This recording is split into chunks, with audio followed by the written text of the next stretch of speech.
एतिरो कुझु कमु ऐं हिकिड़ो त कमु जेको आहे असां वटि सभु कनि पिया, असां सभु कयूं पिया, उन में मां बि शामिलु आहियां, असां सभु कमु कयूं पिया, बट हीउ जेको पैशन आहे कुझु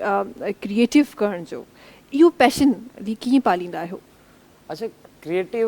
तव्हांजी महिरबानी, तव्हांखे लॻे थो क्रिएटिव कमु था कयूं, क्रिएटिव कमु त केरु करण ई न पियो ॾे। मोस्ट ऑफ तव्हां सिंधी चैनल जी ॻाल्हि कयो असांजे उते त बिल्कुलु पॉसिबल न। Creative like short film web series कंदा आहियूं त हुन में काइंड ऑफ नओ कॉन्टेंट हूंदो आहे, कुझु शयूं डिफरेंट तव्हांखे जेको यूथ सां कनेक्ट कंदियूं आहिनि उहे शयूं असां कोशिशि कंदा आहियूं शूट कयूं, जंहिंजे लाइ तव्हांखे मां अप्रोच कंदो आहियां, तव्हां डेट न ॾींदियूं, टाइम न ॾींदियूं, घणो क़दुरु ये अंदर जो ॻाल्हियूं आहिनि, इहे सभु बाद में कंदासीं। मां मक़सदु लाइव पिया वञूं ऑन सेट, मां चवणु पियो चाहियां त मां शदीद तमामु वॾो फैन आहियां हिननि जो, ऐं इहो हिन शो में न हूअं ई बि ख़बर आहे हिनखे एज़ एन एक्ट्रेस मुंहिंजी सिंध जी सभिनि मां बहितरीन जेकी पसंदीदा एक्ट्रेसिस आहिनि, हैदर कादरी आहे पसंदीदा एक्टर, उमेर भुट्टो आहे, फारूक मोना, इहे असांजे माण्हू। मां इहो ज़रूरु चवंदुसि त मां क्रिएटिव कमु कयां न कयां या मूंखे कहिड़ा हर्डल्स आहिनि, पर कम अज़ कम असांजे सिंधी चैनल्स ते नओं कॉन्टेंट क्रिएटिव शयूं थियणु खपनि, करनि बि पिया, हलनि बि पिया, पर काइंड ऑफ अगरि तव्हां उर्दू चैनल जी ॻाल्हि कंदव ऐं इंटरनेशनल मीडिया जी ॻाल्हि कंदव त असां किथे न किथे अञा थोरो बैकवर्ड आहियूं, पोइ असांखे इहा ज़रूरी आहे त असां जिद्दत ते कमु कयूं। तव्हां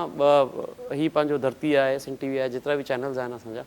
मक़सदु वेब उन्हनि जो आहे, लाइक तव्हांजो ही शो अधु कलाक खां पोइ अपलोड थींदो, ठीकु आहे, त तव्हांखे खपे त तव्हां वेब जो अलॻि कॉन्टेंट बि डिज़ाइन कयो न, कॉपी राइट्स त तव्हांजा आहिनि। महविश अगरि हिकु शो होस्ट करे थी, एक्ट्रेस तमामु सुठी आहे, उन खां बि 100 गुना, त महविश खे वठी तव्हां हिकिड़ी शॉर्ट फिल्म ठाहियो, वेब सीरीज़ ठाहियो, इंटरनेशनली कनेक्ट कयो। नॉर्मली थिए छा पियो, मोस्ट ऑफ माना असां जेको सिंधी कॉन्टेंट आहे उहो असांजा जेके बि यूथ आहे उहो घटि पियो ॾिसे, इवन मां पाण बि एज़ एन एक्टर ड्रामो कयो, हाणे सिंध टीवी ते कंहिं बि कोन ॾिठो,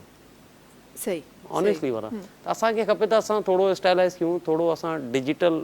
मार्केट में कमु कयूं। दुबई में UAE, माना तव्हां यकीन कयो, तव्हांजो जीअं माशाल्लाह गानो मज़ो आयो ॿुधो, हुनजे लाइ मुबारक तव्हांखे। तव्हांखे जेको UAE मां रिस्पॉन्स मिलंदो या वर्ल्ड वाइड रिस्पॉन्स मिलंदो, सॼी दुनिया में सिंधी आहिनि। चयो इहो थो वञे सिर्फ़ु असां अञा ताईं ओल्ड फैशन, थोड़ा घटि एजुकेटेड अनएजुकेटेड कॉन्टेंट ते घणो कमु पिया कयूं, असांखे उन्हनि खे थोरो मेच्योर करणु खपे न। त मां इन करे चवणु पियो चाहियां त जेको बि ॿुधे थो लाइव पियो हले, असांखे मॉडर्न कॉन्टेंट ते वञणु खपे, असांखे कॉन्टेंट ते कमु करणु खपे। असांजा प्रोडक्शन जेको प्रोडक्शन आहे उहा लोअर आहे, ठीकु आहे, असांखे प्रोडक्शन इंक्रीज़ करणु खपे। फ़ाद मुस्तफ़ा सां कंहिं शो में सवाल कयो अवॉर्ड शो में, हिकिड़ी सिंधी KTN जी होस्ट हुई, तो उन्होंने चो सर आप सिंधी है माशाल्लाह वगैरह वगैरह सब, तो आप क्या चाहते हैं कि हम आप क्यों नहीं सिंधी प्रोडक्शन करते हैं, हम आपको कब देखेंगे सिंधी मीडिया में अच्छे कंटेंट। बाद उस वक़्तु सुठो जवाब ॾिनो,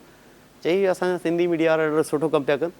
पर चवनि पिया फ्री में थी वञे, हुननि खे चयो पैसा ख़र्च कंदा, त मां बि फिल्म कंदुमि तव्हां सां इंशाल्लाह। त इहो को टॉन्ट न आहे, को तंज़ न आहे, मां पाण सिंधी आहियां जी, मूंखे इहो ॾुख बि आहे अंदरि, माना तव्हां कोशिशि कयो, अगरि असां लेट्स सपोज़ असांजो जेको बि पर एपिसोड आहे असां हिन महिल छा डिस्कस कयूं, उनखे ॿियो कुझु न त कम अज़ कम 50% इंक्रीज़ करे छॾियो। तव्हांजो अली गुलमल आहे, 30 साल स्ट्रगल करण खां पोइ हिकिड़ो ड्रामो पियो करे, इश्क मुर्शिद, सॼी दुनिया में मक़सदु बिलाल अब्बास खां वधीक फैन फॉलोइंग मिली हुनखे, इट मीन्स तो उन खां वधीक टैलेंटेड आहे, प्लेटफॉर्म मिली वियो त निकिरी वियो। इहो ई अली गुलमल 30 साल अञा वीचारो हिते हाणे त छा मिलिया, त जॾहिं तव्हां वटि एॾा टैलेंटेड माण्हू पिया आहिनि, एॾा टैलेंटेड माण्हू पिया आहिनि, त तव्हां उन्हनि खे हिन प्लेटफॉर्म तां, ठीकु आहे, पर असांखे मजबूरन ॿियो प्लेटफॉर्म, मां हाणे 7-8 उर्दू ड्रामो पियो कयां, मूंखे हिते ॾियो न, मां मूंखे उहा इज़त उहा ई सभु शयूं हिते मिलंदियूं, मां छो उर्दू चैनल ते ईंदुमि। अच्छा, काफ़ी माण्हू इन में अली इहो बि थोरो सो कोट कंदा आहिनि त अच्छा ठीकु आहे, तव्हां सिंधी थी, तव्हां सिंधी चैनल छॾे तव्हां ॿिया चैनल्स आहिनि उन्हनि ते तव्हां कमु था कयो, काफ़ी माण्हू इन खे बि थोरो सो नाइंसाफ़ी वारे फेज़ में खणी वेंदा आहिनि, बट वट आई थिंक त तव्हां जो सो तव्हां कमु करणु ॼाणो था, ऐं जेको आर्ट आहे न उहो कंहिं लैंग्वेज जो मोहताज कोन्हे। ॾिसो लैंग्वेज बिल्कुलु तव्हां बिल्कुलु सही, मां त इहो चवां ई न पियो न, मां तव्हां पाण पियो चवां त मां हुते काफ़ी घणो पियो कमु कयां, हिते प्रोडक्शन लेवल सेट थींदा, हिते पेमेंट्स, हिते प्रोटोकॉल, तव्हां यकीन कयो सिंधी उर्दू मीडिया जे डिफरेंसिस में तव्हांजा प्रोटोकॉल्स, तव्हां बि माशाल्लाह काफ़ी कमु कयो आहे, प्रोटोकॉल्स जो तव्हांखे डिफरेंस नज़र आयो, एक्टर्स एटमॉस्फेयर नज़र आयो। असां वटि असांजा उस्ताद हुया, अलाह हुननि खे जन्नत में जॻह ॾे, मामा आरिफ बलोच, मां जेको बि आहियां वॾो हथु आहे हुननि जो,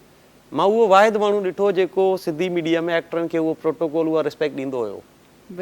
माना इवन पंहिंजे खीसे मां बि हणी ज़ीरो प्रॉफिट ते बि कमु कंदो, पर कमु कंदो, ख़िदमत हुयूं। असांखे खपे, असां चैनल्स खे खपे त असां इन खे अपग्रेड कयूं शयुनि खे। असां तव्हांखे ख़बर आहे 30-40 सालनि खां सिंधी फिल्म न आहे ठही सिनेमा जी, कोन ठही छो आहे, न आहे ठही? बिल्कुलु असां सिंधी छा एतिरा न आहियूं अप्रोच वारा। असांखे ज़रूरत आहे त असां जिदत ते, असां पंहिंजे नाले ते, असां पंहिंजी कारकर्दगी ते कमु कयूं। मक़सदु असां काथे वेही इहो चई सघूं त छा यार न मक़सदु सिंधी बि लाइक। हा, अच्छा, हिते वरी हिकु शइ आहे जेका चयो वेंदो आहे त असांजी जेका रीजनल लैंग्वेज आहे उहा महदूद तबिके जे लाइ, पर ॾिसो हे जेका असांजा आर्टिस्ट आहिनि जेके